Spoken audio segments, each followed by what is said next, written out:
Karena itu tadi saya melakukan kebenaran.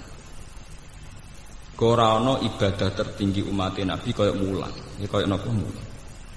Mergo liwat mulang ngeten iki wong Islam sadar pentingnya keberhadiran Allah Subhanahu wa taala. Nek gak ono ulama iku wong ora ono sing iso nerangno taqarrub ila Allah kaya ulama.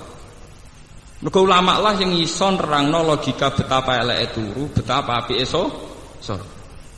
Nek ulama ya ora iso. Ya mubalek rada iso paling nerangno gunane salat go jalbur rezeki malah wong Islam dilatih kapitalis. Lembaga religius spiritual dikompensasikno mbek material. Paham malah segelan malah wajaran apa malah ra jelas. Masuk lembaga sakral dikompensasikno mbek napa? Ambek napa? Kapitalistik, ambek napa? Materialis. Kulo termasuk kiai paling nentang. Kowe nak salat ngene rezekimu jembar. Salat itu sesuatu yang sakral, jangan kompensasikan dengan yang materialistik. Ya, tapi wong Islam nak ra salat rezekine piye? Cina ora tau salat sugih. Rezeki opo kok? Cina ora tau napa? Salat, ora tau duha ngene napa? Sugih. Ya padha-padha duha mari sugih santri sugih kabeh. Mbu wedina duha. Medina napa? Ibadah mbek pangeran mulai buayu uripe di rumah pangeran nganti matek sing rumah pangeran. Salat pisan ngajak transaksi. Kalau penentang berat ya ngoten. Ya mergo ora ulama, dadi ya penak nek omong pelang-pelang.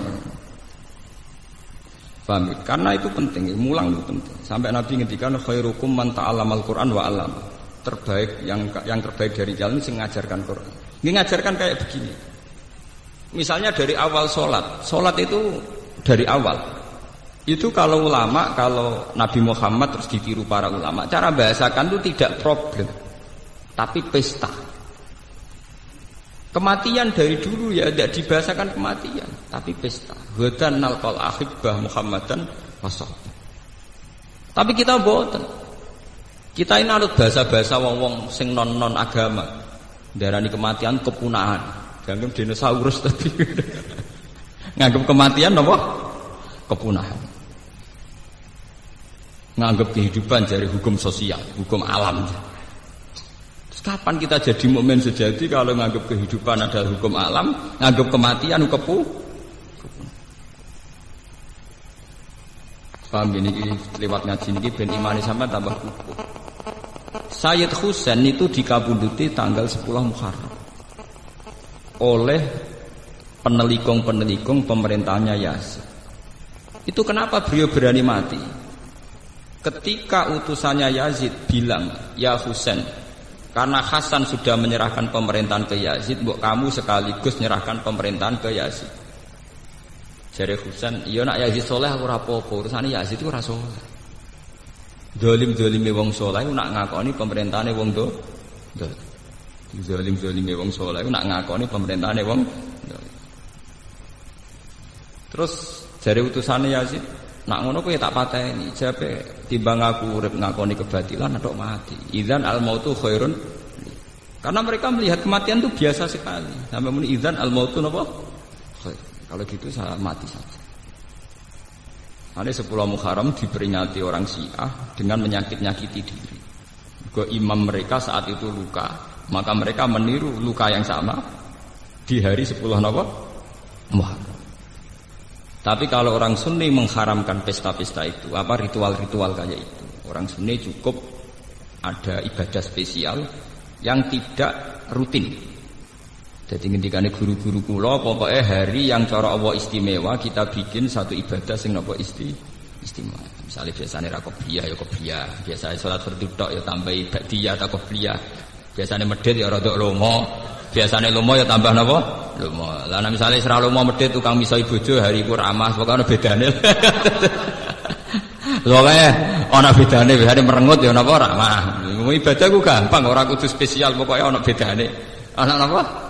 Jadi pangeran untuk sampean ono perkembangan. Urip ono apa? Perkembangan. Tanggal 10 Muharram itu manjen spesial. Jadi delalah Nabi Nuh diselamatkan sangka banjir bandang di tanggal apa? 10. Nabi sinten? Nabi Ibrahim saking api di tanggal apa? 10. Nabi Muhammad untuk turun wahyu sing total nggih tanggal 10. Sing al-yauma akmaltu lakum. Kula niku nggih boten jarak, nggih boten kultus, boten mitos. Kula boten jarak ngaji niki kok pas khatam surat Isra.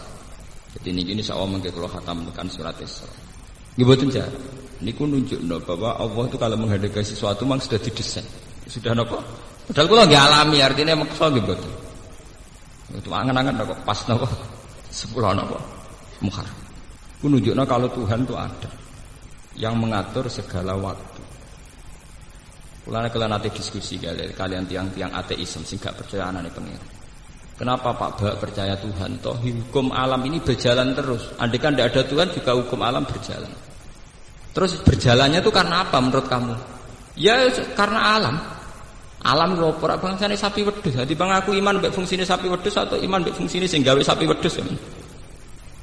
Makanya iman itu penghormatan pada harkat manusia. Artinya kalau alam ini berjalan sehukum alam, sing diarani alam iku apa?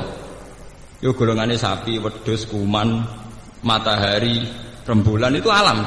Daripada iman mbek benda-benda mati begini kan mendingan iman mbek zat yang menciptakan itu semua. Dan ini penting. Makanya Quran kalau ngajarkan la tasjudu lisamsi wala lil qamar wasjudu lillahi alladzi khalaqahun. Nah, podo-podo kowe di keputusan sujud utawa tunduk la apa sujud mbek matahari mbek rembulan kurang keren. Aduk sujud mbek sing gawe menisan luwih keren. Paham? Lan jare Quran ngajari la apa kesujud mbek srengenge mbek rembulan. Podo-podo sujud mbek sing gawe napa? Sering. Sebab itu iman adalah mengangkat harkat manusia. Jawaban kula iki. Lah timbang ngimani mbek kebetulan untuk ngimani zat sing gawe kebetulan. Karena mereka tetap tidak bisa menjelaskan. Misalnya kenapa lelaki itu punya hormon mencintai wanita. Wanita juga punya hormon mencintai lelaki. Lalu kamu unsurkan karena apa? Karena di situ memang sudah ada desain hormon di mana lelaki pasti senang perempuan. Lah ya desain itu asal usulnya gimana? Lah daripada kowe mbulet nerangno teori ra barbar kok ngakoni wae ono sing gawe akbar to. Kowe nerangno nganti jlimet tetep ae dhewe ora paham. Meskipun kita juga tidak paham, sama-sama tidak paham, tapi luwih rasional, luwih napa? Rasional. Makanya Quran itu kalau bilang orang-orang yang iman kaum yakilun, kaum sing dianggap duwe akal. Sing ora iman dianggap kaum sing napa? Layak. Lah saiki wong Islam do bodho-bodho mau mikir, imane iman taklid. Akhire kesane sing iman kaum sing layak kilun mergo bodho-bodho. Lah sing ateis kaum yakilun mergo pinter. Itu termasuk dosane sampean. Kenapa kita yang iman ora tahu mengolah otak? Paham? Sing ora iman aman mengolah otak. Ya iku mulane kudu tobat, kudu tobat. Wong iman ora tahu senam otak, sing ora iman aman senam. Ya iku nauzubillah min syarri dzalik. Mulane ketikane Kanjeng Nabi alamat dunya rusak iku nek wis wong saleh ora pati berperang. Wong dolim aktif. Rusak dunia apa? Pengedar narkoba itu aktif nganti dok lembaga-lembaga pendidikan. Kadang penyebar agama turu sak kobere. Mbah kabeh kersane pangeran. Jadi kezaliman menyebar kemana-mana karena pembawanya aktif. Kesalehan diam di tempat. Paham ya? Itu bahaya. Lalu kalau niku iri pengedar narkoba, pornografi niku iri. Majalah pornografi itu dicetak di Amerika. Paham ya? Playboy itu dicetak di Amerika, beredar di Jakarta. Itu digawa mahasiswa-mahasiswi tok kampung-kampung. Saking aktifnya pengedar kebatilan. Begitu juga narkoba ekstasi. Nah kita wong soleh itu boten. Ngenteni takdir. Ndek primbone disimpen. Malah bangga nek ana wong liya ora roh. Mergo spesial. Wajaran opo barang apik. Ciri utama kebenaran itu harus disebarkan, paham kan? Malah nek duwe spesial dari orang malah digo dhewe. Utek nek selek ngoten. Mulai derengki nek wong liya apik. Paham nggih niki kula cerita mawon nggih. Biar ada kebangkitan Muharram. Kebenaran itu harus diajarkan, disebarkan. Jangan sampai laju kebenaran itu kalah dengan laju kemungkaran. Kalau itu bahaya, kalau itu terjadi napa? Mulane kula bolak-balik matur ya, santri-santri kula teng Yogyakarta sing sugih-sugih tak omong. Kowe nak di dhuwit, ora usah bantu aku. Pokoke tanah-tanah ning kota sing pinggiratan iku tuku. Nggih napa, Gus? Pokoke nek kowe medhit, misale dige masjid ke keberatan ya nggo mam dhewe. Utawa nggo anak. Logikanya jelas. Tanah di pinggir jalan itu tanah netral. Kalau yang megang orang nakal mungkin dibayar bar atau niklab. Dan semua komunitas kemaksiatan. Lah nek digawe bar ngoten niku radius 10 meter atau 20 meter tapi ape dienggo ibadah ra pantes. Tapi sebaliknya juga begitu. Kalau sing tuku wong soleh Pak Kaji, ya komunitasnya kesalehan. Maghrib-maghrib ana Pak Kaji metu ke omah ben masjid. Wah bisa ana Pak Kaji go tasbih mlebu metu. Tapi kan jadi komunitas kesalehan.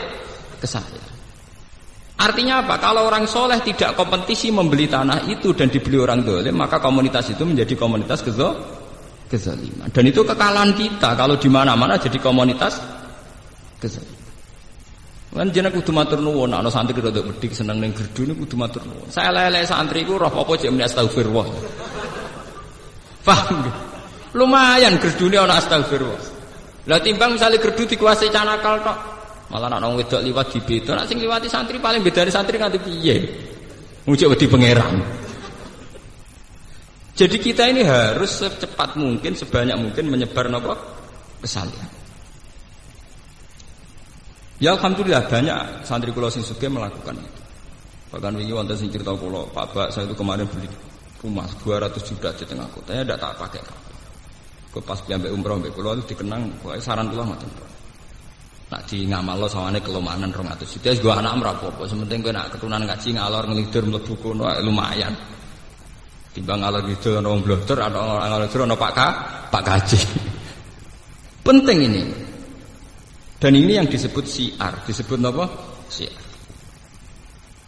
Sama tak ceritani, komunitas kezaliman tunduk aneh-aneh. Begitu juga komunitas kesalehan. Kalau pun bolak-balik mati. Kalau sudah komunitas kayak kenjeran, kayak tempat-tempat maksiat, itu adil tasbih pantes, pantesnya adil kondom. Begitu juga wis dadi komunitas Sunan Ampel, adil kondom ra pantes, pantesnya adil tasbih. Nah dalam dunia netral kayak tanah-tanah pinggiratan Bojonegoro teng Rembang itu kan jenenge netral. Paham ya? Cepet-cepetan yang menciptakan komunitas. Mana suga-suga wajib tuku tanah. Ning pinggir-pinggir. Kula ijek eling, kula cerita nggih, mboten kultus niki kula cerita. Tanah perbatasan Pantura itu dulu milik Mbah Mat. Mbah Mat itu mbahnya Ki Memun. Walhasil awal zaman diwaris oleh cucunya namanya Gus Ali. Itu ketika Mbah Khim dulu abahnya Gus Ali itu mau dijual itu tidak boleh. Aku adol tanah ning Cina iku aduk mati.